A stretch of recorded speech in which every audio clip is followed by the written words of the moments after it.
uno que se llama Andrés Calamaro. ¿En serio? Sí. ¿Y cómo llegó acá?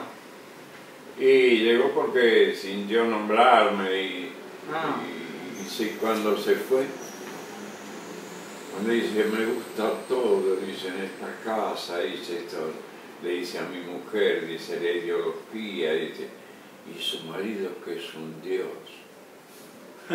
Se fue enloquecido. Mirá vos, se hizo un rockero. Tiene una linda voz, pero claro, vas a ver cómo anda la técnica, porque es un tipo que se ve es inteligente. Tiene rulitos, ¿no? En el pelo, ¿no? Sí, tiene todo unos rulitos así, sí. Mirá qué bien. Bueno. ¿Qué días viene?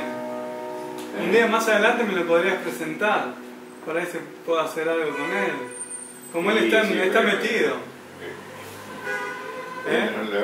No le va a gustar un tipo que... Pero él ya está consagrado, él ya está... Sí, una vez que él esté bien... Claro. Porque ahora yo le hago cantar, lo hago cantar, después le hago cantar canciones, gracias a la vida, para que empiece a ligar. Ah, sí. ¿Comprendes? ¿Y lo hace? Es tecladista. Claro. Y él bla, bla, bla, bla, bla, todo eso lo tengo que sacar. Claro. ¿Qué vamos a hacer? Del mío sol, del sol. Vamos a hacer... Ese está bueno. No, estamos terminando eso. Dale.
Día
querer.